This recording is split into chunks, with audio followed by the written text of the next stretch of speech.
बाबाजी और हुजूर महाराज जी की प्यारी संगत जी, राधा स्वामी जी, स्वागत है आपका हमारे चैनल सतगुरु का ज्ञान में।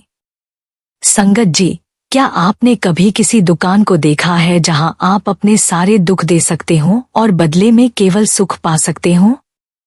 ना कीमत लगती है, ना ही कोई मोल भाव, बस एक ही शर्त है, श्रद्धा, प्रेम और समर्पण। ऐसी एक दिव्य दुकान थी जो किसी बाजार में नहीं थी, ना ही उसमें कोई झिलमिलाता बोर्ड लगा था।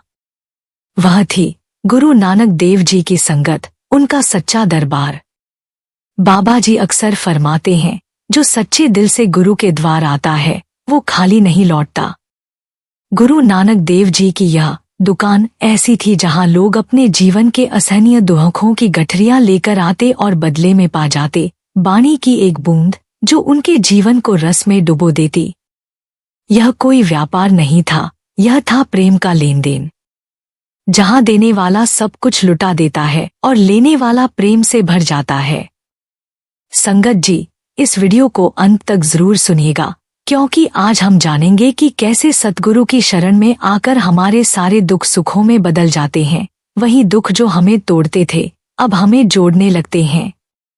और यदि आप हमारे चैनल सतगुरु का ज्ञान पर पहली बार आए हैं तो निवेदन है कि इसे सब्सक्राइब कर लें, ताकि हर नई आत्मिक झलक आप तक सहजता से पहुंचे। संगत जी, एक बार एक कोढ़ी रोगी गुरु नानक देव जी के पास आया। तन सड़ा हुआ, समाज से तिरस्कृत, मन पीड़ा में डूबा। वो चुपचाप गुरु जी के चरणों में बैठ गया और बाणी सुनने लगा। 3 दिन बाद जब वह उठा, उसका तन तो पहले जैसा न रहा, लेकिन उससे भी बड़ी बात थी, उसका मन निर्मल हो चुका था। बाबा जी कहते हैं, तन के रोग से बड़ा रोग है मन का, और उसका इलाज केवल नाम है, केवल बाणी है। गुरु जी उस समय कहते हैं, मैं तो खुद थक गया संगत के प्रेम से। मुझे ठगने वाले भक्त बड़े भाग्यशाली हैं। सोचिए संगत जी, रब को भी कोई ठग सकता है।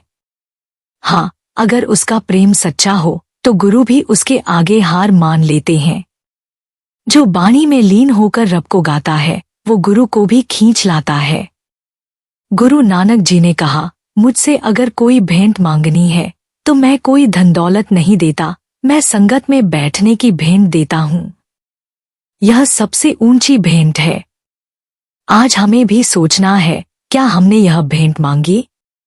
क्या हम भी सच्ची संगत, सच्चे सत्संग में बैठने का सौभाग्य खोज रहे हैं? बाबा जी समझाते हैं, नाम की संगत में बैठना, बाणी सुनना और सेवा करना, यही असली सौदा है। यही है वह दुकान जहां केवल लाभ ही लाभ है। संगत जी, आज हम रोज हजारों कामों के लिए समय निकालते हैं, नौकरी, घर, रिश्ते, मनोरंजन, पर क्या हमने कभी गुरु की दुकान में जाकर अपने मन का दुख रखकर देखा?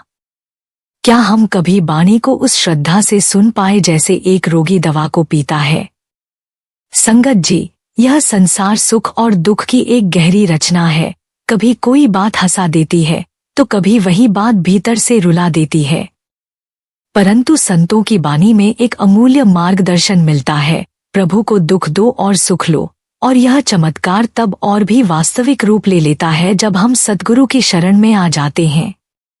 जो सच्चे दिल से गुरु के द्वार आता है वह कभी खाली नहीं लौटता, क्योंकि गुरु न केवल हमारे बाहरी जीवन को दिशा देता है, बल्कि हमारे भीतर के टूटे हुए टुकड़ों को भी प्रेम से जोड़ देता है। गुरु की संगत, सेवा और सुमिरन में बैठना ऐसा है जैसे जीवन की तपती दोपहरी में कोई शीतल छांव मिल जाए।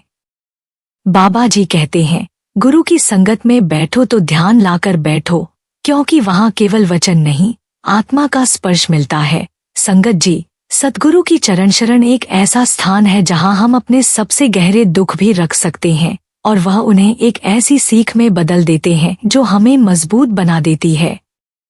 संत तुलसीदास जी कहते हैं, संत समागम हरि कथा, तुलसी दुर्लभ दो। अर्थात संतों की संगत और प्रभु चर्चा दुर्लभ है, लेकिन जिसने इसे पा लिया उसने अमृत पा लिया। एक सच्ची घटना याद आती है। एक युवक जीवन से हार चुका था, रोज के तनाव, नौकरी की परेशानियां, रिश्तों में खटास और अकेलापन उसे भीतर से तोड़ रहे थे। एक दिन वह किसी के कहने पर एक सच्चे संत के सत्संग में जा बैठा। वहां उसने सुना कि गुरु के दर पर अपना बोझ उतार दो, वो तुम्हारे दुख को अपने करुणा के सागर में धो देगा। उस दिन के बाद उसने केवल एक बात जीवन में पकड़ी, गुरु की संगत, सेवा और सच्चे दिल से नाम सुमिरन। कुछ ही महीनों में वही युवक जो आंसुओं में डूबा रहता था, अब लोगों को मुस्कुराना सिखाने लगा। वही दुख जो उसे तोड़ते थे अब जीवन का अर्थ बन गए, क्योंकि वह समझ गया कि गुरु ने उसे इन कठिनाइयों में भी मजबूत बनने की शक्ति दी है। संगत जी, सद्गुरु कोई चमत्कारी जादूगर नहीं होते जो हमारे जीवन से दुख मिटा दें, बल्कि वे हमें दुख सहने की क्षमता और उस दुख में भी प्रभु का दर्शन करने की दृष्टि देते हैं। जब हम सेवा में जुटते हैं तो मैं गलने लगती है। जब हम संगत में बैठते हैं तो विचारों का मैल उतरने लगता है, और जब हम सच्चे भाव से नाम का सुमिरन करते हैं तब भीतर प्रभु की करुणा उतरने लगती है। यही वो अवस्था है जहां दुख नहीं रह जाता, बल्कि वह हमारे जीवन का शिक्षक बन जाता है, एक साधना बन जाता है। संत कबीर साहब कहते हैं, दुख में सुमिरन सब करे, सुख में करे न कोय। जो सुख में सुमिरन करे तो दुख काहे को होए। जब हम हर परिस्थिति में, विशेषकर दुख में, गुरु का नाम जपते हैं तो वह नाम हमारी ढाल बन जाता है। यह नाम ही वह सेतु है जो हमें दुख के सागर से पार कराता है। आता संगत जी, गुरु की संगत में बैठिए, सेवा में मन लगाइए और नाम सुमिरन को जीवन का आधार बनाइए। फिर देखिए, जो दुख आज आपको तोड़ रहे हैं वही दुख कल आपकी शक्ति बन जाएंगे। क्योंकि सद्गुरु की शरण में जो आता है वह खाली नहीं लौटता, वह आत्मिक सुखों से भरकर लौटता है। प्रभु के चरणों में सच्चे मन से अपना दुख दे दीजिए, बदले में वह आपको ऐसा सुख देंगे जो कभी छूटेगा नहीं और जो हर परिस्थिति में आपके साथ खड़ा रहेगा। यही है सद्गुरु की कृपा का चमत्कार, दुख दो और प्रभु से सच्चा टिकाऊ सुख लो।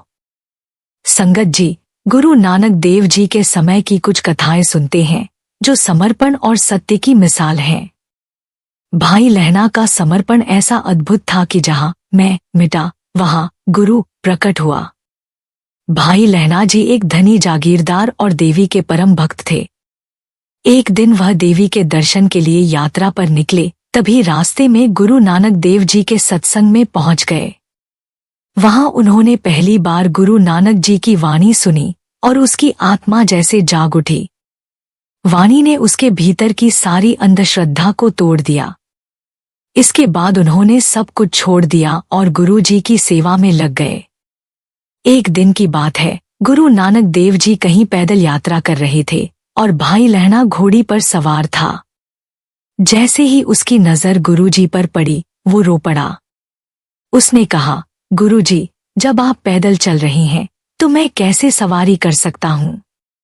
मेरा जीवन किस काम का अगर मैं सेवा और समर्पण को भूल जाऊं? फिर उसने तुरंत घोड़ी से उतरकर लगाम पकड़ ली और गुरुजी के साथ पैदल चलने लगा। यही था उसका प्रेम और विनम्रता जिसने उसे गुरु अंगद बना दिया। गुरु नानक देव जी ने उसे अपनी जगह उत्तराधिकारी बनाया। भाई मर्दाना, जिन्हें मिला तार का गुण, गुरु नानक देव जी के बचपन के मित्र थे। वे मुस्लिम परिवार से थे और रबाब, एक वाद्य यंत्र, बजाया करते थे। गुरुजी ने उन्हें कोई स्वर्ण, धन या अधिकार नहीं दिया, बल्कि उन्हें दिया तार का गुण। गुरुजी ने कहा, भाई तू बजा और मैं गाऊंगा। इस तार ने सिर्फ रबाब के तारों को नहीं, बल्कि दुनिया के हृदयों को भी झंकृत कर दिया। मर्दाना जी जीवन भर गुरुजी के साथ रहे, हर सुख दुख में संग। यही थी उनकी भक्ति। अब सबसे मार्मिक प्रसंग है सच्चाई की दीवार, जब गुरुजी को दीवार में चुनवा दिया गया। गुरु नानक देव जी के सिद्धांतों से कुछ ढोंगी साधु, पंडित और सत्ता के लोग असहज हो गए तो उन्होंने साजिश रची। झूठे आरोप लगाए गए और उन्हें सजा दी गई कि उन्हें कच्ची दीवार में चिन दिया जाए। यह कोई कहानी नहीं, यह ऐतिहासिक सत्य है।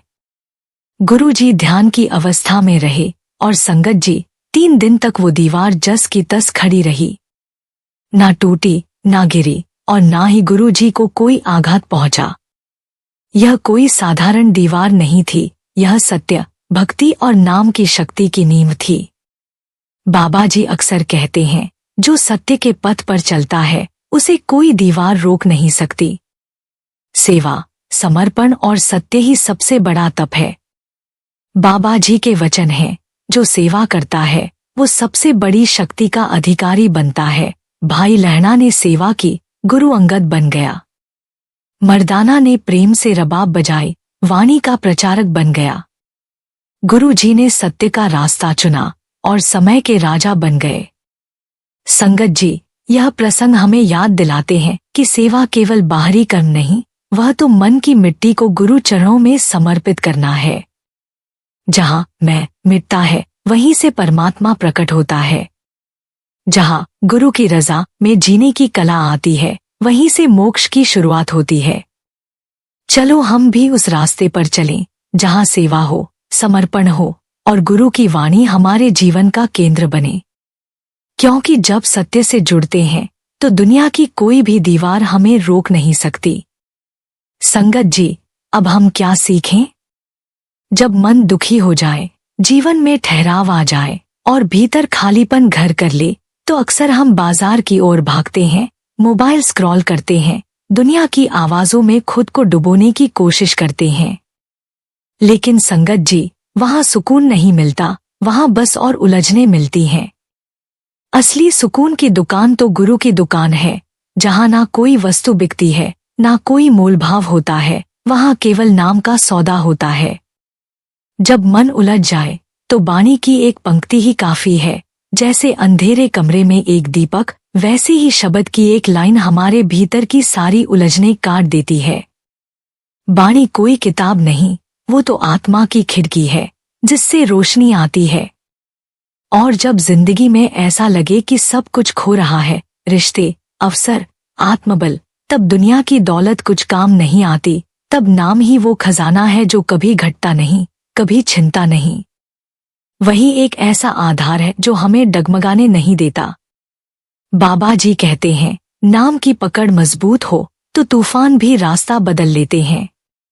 अगर आप सच में सुख चाहते हो तो बाबा जी की वो प्यारी बात याद करो, गुरु को ठग लो अपने प्रेम से। हाँ संगत जी, यह ठगी कोई छल नहीं, यह तो वो प्रेम है जो गुरु को भी विवश कर दे।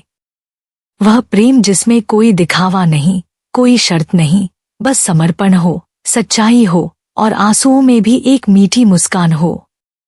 बाबा जी के वचन हैं, सच्चा सौदा वही है जो मन को शांति दे। और वो सौदा केवल नाम में है, सेवा में है, संगत में है। ये 3 खंभे हैं आत्मिक जीवन के। नाम से हमें दिशा मिलती है, सेवा से हमें मिटने की कला आती है और संगत से हमें संग मिल जाता है, गुरु का, परमात्मा का, अपने असली स्वरूप का। संगत जी, हम सभी जानते हैं कि जीवन एक अद्भुत यात्रा है और इस यात्रा में प्रभु का नाम और उनके उपदेश ही हमें सच्चे मार्ग पर चलने की शक्ति देते हैं। कबीर साहिब की शिक्षाएं और उनके दिए गए संदेश हमारे जीवन को रोशन करने के लिए हैं। जब हम प्रभु के नाम का सुमिरन करते हैं तो हमारी आत्मा को शांति और प्रेम का एहसास होता है और हम हर दिन एक कदम और उनके करीब बढ़ते हैं। संगत जी, अगर यह साखी, यह शिक्षाएं आपके हृदय को छू गई हों तो इन्हें सिर्फ पढ़कर ना छोड़े, इन्हें अपने जीवन में उतारिए। क्योंकि ज्ञान पढ़ने से नहीं, जीने से बदलता है। और अगर संभव हो तो इसे दूसरों तक पहुंचाइए, क्योंकि कौन जाने आपकी भेजी वीडियो किसी के टूटे हुए दिन को जोड़ दे, किसी की गठरी हल्की कर दे, किसी को आशा दे दे। गुरु की दुकान आज भी खुली है संगत जी, बिना ताले के, बिना दरवाजे के, बस हम ग्राहक बनकर जाए और वहां से कुछ मांगे नहीं, बस प्रेम और समर्पण लेकर लौट आए। तभी वो सौदा सच्चा होगा और वही जीवन को सच में अर्थ देगा। संगत जी, यदि आप हमारे चैनल सद्गुरु का ज्ञान पर पहली बार आए हैं तो निवेदन है कि इसे सब्सक्राइब कर लें ताकि हर नई आत्मिक झलक आप तक सहजता से पहुंचे। राधा स्वामी जी।